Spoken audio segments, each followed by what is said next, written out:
Hello and a very warm welcome back to Ask Dr. M. Well, as always, thank you very much for all your questions and kind comments of people that have been enjoying the book. So that's always fabulous to hear. I'm still actually working on all your questions that you sent in last time, but the topics are very common, and one particular one which I'm going to talk about this week is anxiety. And a lot of people say to me, well, I'm actually a really positive person, but I don't understand why I still feel anxiety. And that's really quite common, and it's also quite natural because there are so many reasons why we feel anxious. But first of all, it's important to still keep acknowledging that you are a positive person, and the fact that you've even got in touch with me or bought the book is a great sign that you are positive, because you're proactive and you're always looking to change. And as humans, as long as we're always willing to take action and make those changes that we might need to make in life, and address anything that might not be quite right, we're evolving, and that's always a very positive thing to acknowledge.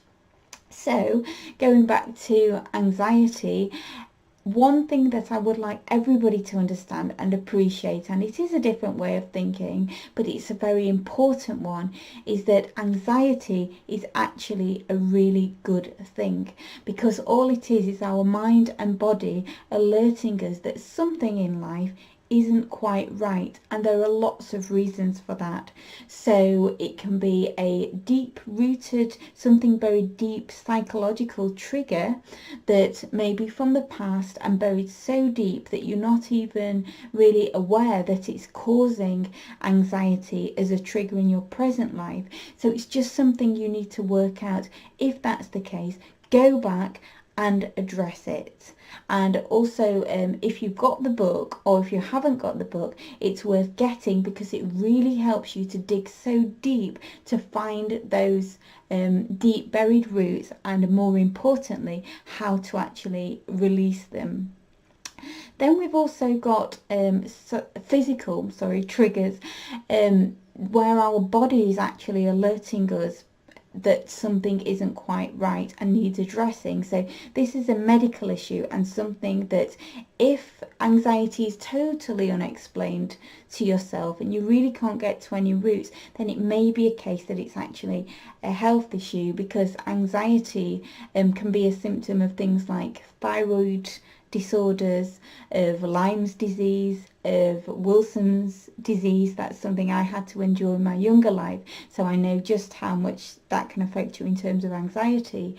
It can also be, and this is very rare, so never panic, but certain brain tumours can also produce adrenaline, and adrenaline is what sparks anxiety, so that's also to be considered. But then we can be looking at something as simple as being deficient in B vitamins, and that's actually quite common, because B's balance all the functions in the body, so it helps all our organs to function optimally. So if they're out of sync, then that can actually give a great symptom of anxiety. So it's worth checking out if anxiety is unexplained, if it could be something medical.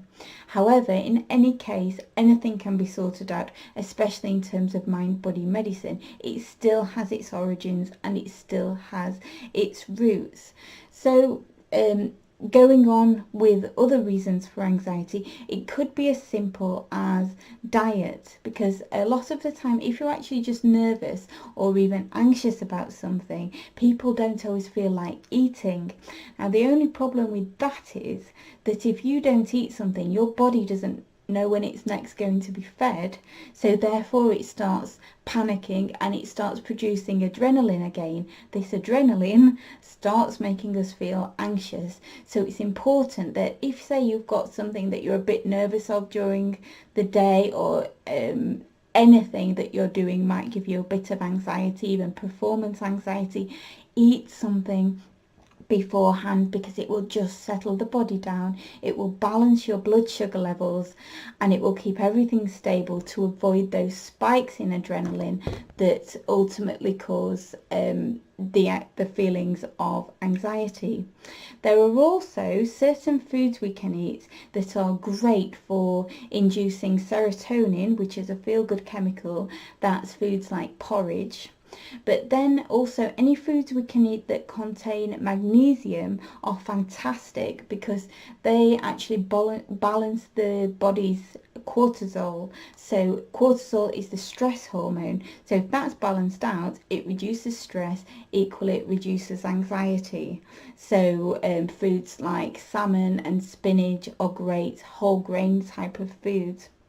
In any case, there's a list of anxiety busting foods in the book, so please do get that, have a look, and these things all make a difference.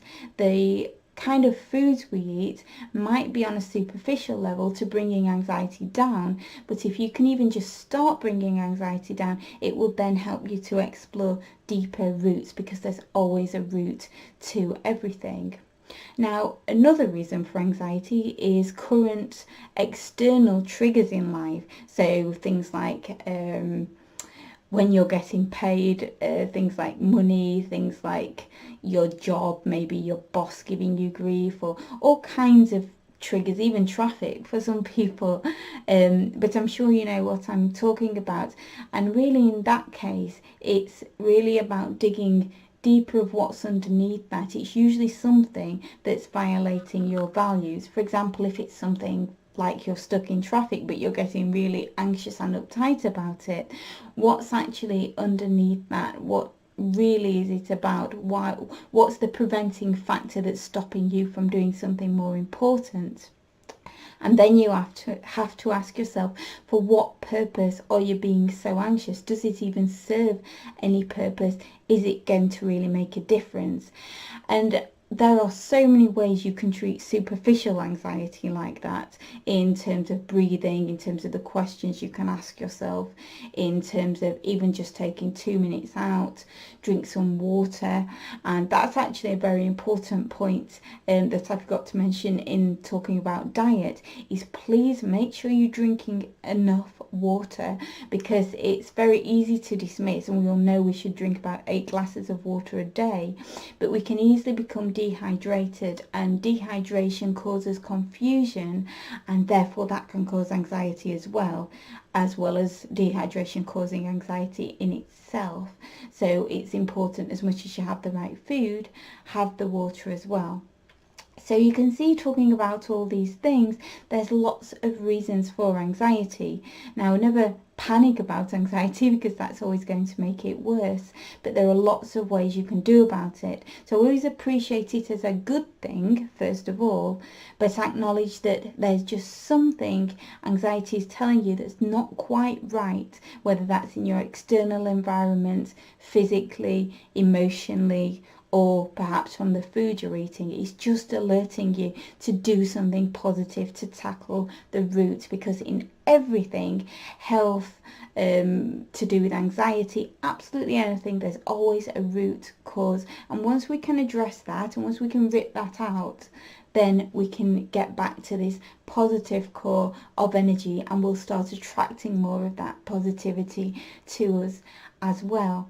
So as I say, if you do either already have the book, or you go out and you buy the book, it's well worth it, because it takes you on a full journey of self-discovery to find out what your roots are in anything, what needs to be ripped out, any limitations that you have, to give you that complete positive core, that then when you align that with your true core blueprint of the things you want in life, you'll start attracting that back to you, because like attracts like, and then you just can create the most phenomenal results once you take that step out of your comfort zone to go forward and change. Now, in the book, there are tons of anxiety busters. There's lists of fear-free foods, so things you can eat and drink that will help release and reduce anxiety. And then, as I said, there's it takes you through on how to even ascertain what root causes might be, and also how to really take them out. So that's it from me for today, just briefly. So I will wish you well and have a super weekend, and I shall look forward to talking to you next week.